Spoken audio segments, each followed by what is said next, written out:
Tributação nos investimentos. Comprei uma ação, preciso pagar imposto? Recebi dividendo de um fundo imobiliário, preciso declarar? Se você tem essas e muitas outras dúvidas, esse vídeo foi feito especialmente para você.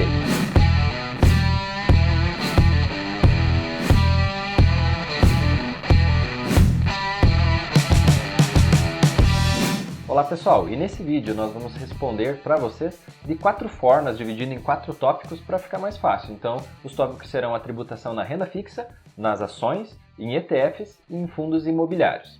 Então, falando agora sobre a tributação na renda fixa. Como sabemos, o Brasil, alguns anos atrás, era muito bom você investir em renda fixa porque nós tínhamos uma alta taxa Selic. Então, muitas pessoas acabavam investindo seu dinheiro nessa modalidade de investimento. Agora, como essa taxa caiu, as pessoas estão variando, os seus investimentos estão diversificando e é por isso que muitas dúvidas estão aparecendo. Mas então vamos responder rapidinho a questão da renda fixa. Vai aparecer uma tabela aqui do lado, que é a tabela do imposto regressivo referente a investimentos em renda fixa. Então, a tributação ela começa em 22,5% até os 6 meses, no período que você vai deixar esse dinheiro investido. E se o seu investimento superar 2 anos, a tributação mínima ela é 15%. Então, nesse período ela é regressiva, ela vai diminuindo aos poucos.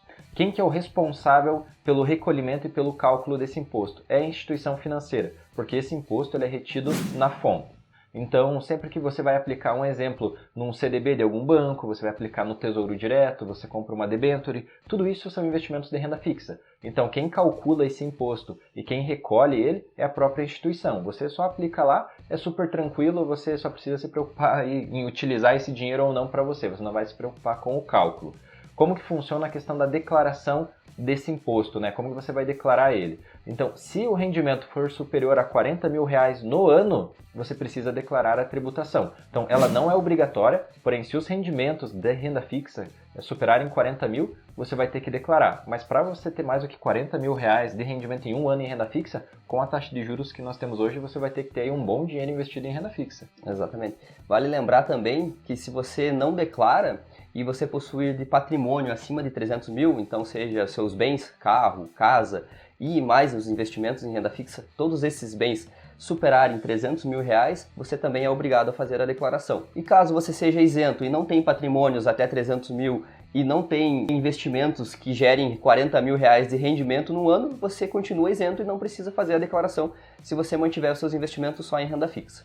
Exato, investimentos em renda fixa é muito tranquilo porque sempre vai ter alguém fazendo esses cálculos e recolhendo imposto para você. Então é normal num banco tradicional, se você investir Bradesco, Itaú, Santander, enfim, você coloca num CDB do banco, ele já mostra aquele valor líquido que você saca, porque existe o valor bruto, que seria o valor de que ele vai ter que deduzir os impostos, mas no teu saldo já aparece o valor líquido, é por isso que você nem vê, você nem sabe que está pagando esse imposto ou não.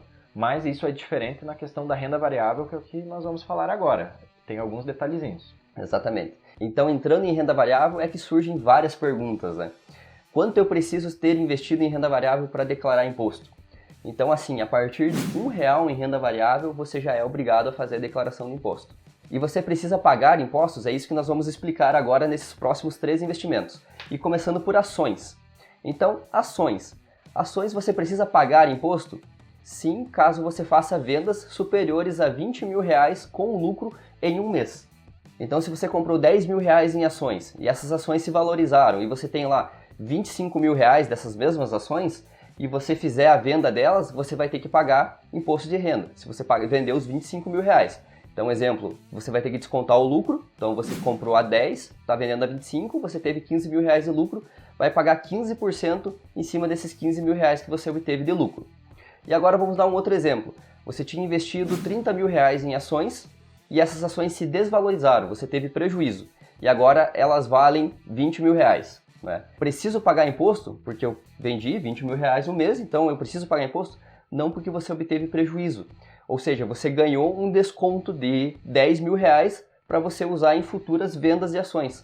Então, vamos dar um exemplo. Próxima vez que você obtiver lucro, você pode descontar desse prejuízo que você teve e você não precisa pagar imposto sobre isso também. Esse seria o abatimento de prejuízos, Exato. E até não tem prazo de validade esse prejuízo. Então eu tenho 1 ano, por exemplo, a dúvida que muitas pessoas têm é para abater esse prejuízo? Não, o prejuízo, você pode contabilizar ele, da operação, e você pode utilizar ele aí por um longo tempo, não tem prazo para você abater prejuízo. Exato.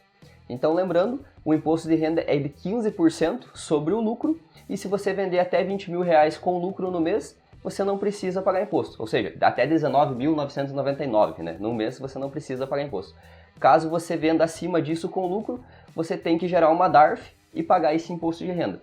E você tem que pagar essa DARF até o último dia útil do mês subsequente. Por exemplo, se você vendeu mais de R$20 mil de ações com lucro no mês de setembro, você tem até o último dia útil de outubro para gerar essa DARF e pagar esses 15% de imposto. E se tratando dos dividendos das ações, eles são isentos de imposto de renda, então você só precisa informar eles nos rendimentos, mas eles são isentos, você não paga imposto sobre eles.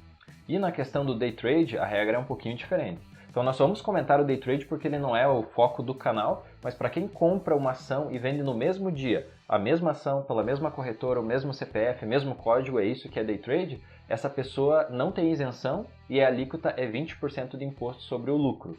Então se você realiza a compra de uma ação, vende no final do dia a mesma ação e teve lucro, você precisa anotar esse lucro que você teve do valor de compra e o valor de venda, essa diferença, né, líquida, e calcular 20% para poder gerar DARF também até o último dia útil do mês subsequente.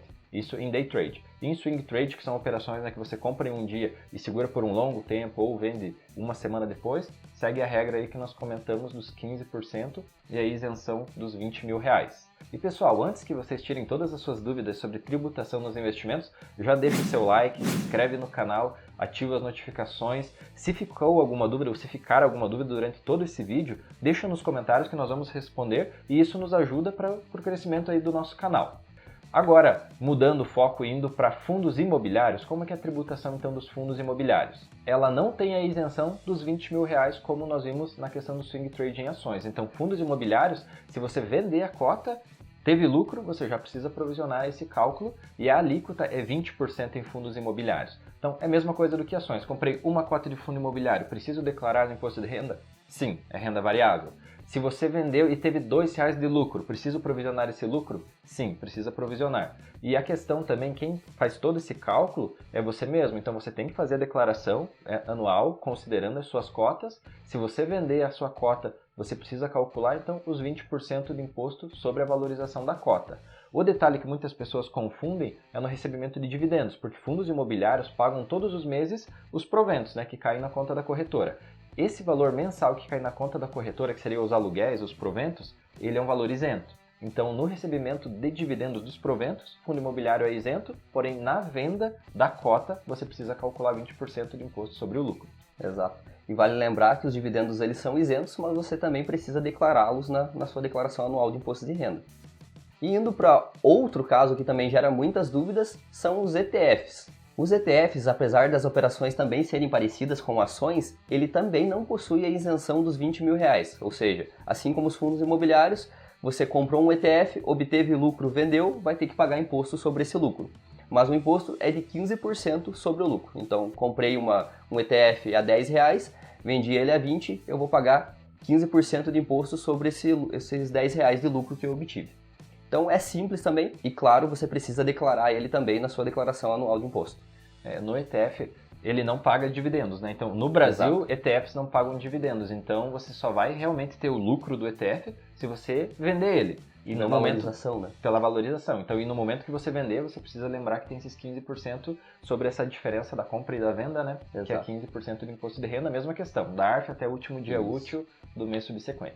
É isso mesmo, né, Eduardo? Se falando então em tributação, fazendo um resumo, em renda fixa, quem é o responsável pelo recolhimento é a instituição financeira, quem é responsável pelo cálculo é a instituição financeira. Em resumo, o imposto é retido em fonte, então é super tranquilo em renda fixa. Exatamente. E aí, indo para renda variável, ações, você investiu R$1, tem que fazer a declaração. Se tratando de ações mesmo, vendeu acima de R$20 mil com lucro, vai ter que pagar 15% de imposto sobre esse lucro. Exato. Em fundos imobiliários não existe essa isenção, você precisa também declarar uma cota, você já precisa declarar o imposto. Os dividendos são isentos, porém a venda da cota é 20% de imposto sobre o lucro. Sobre ETFs funciona da mesma maneira que as ações, mas você não tem a isenção de R$20 mil, ou seja, valorizou, vendeu, você paga 15% de imposto sobre o lucro. É isso aí. Pessoal, então novamente convidamos vocês aqui a deixar o like, a se inscrever no canal se você gostou desse conteúdo. Se ficou alguma dúvida sobre tributação, deixa nos comentários. Se você tem algum amigo que tem essa dúvida, compartilha esse vídeo para ele e até o próximo vídeo. Isso mesmo, pessoal. Até o próximo vídeo.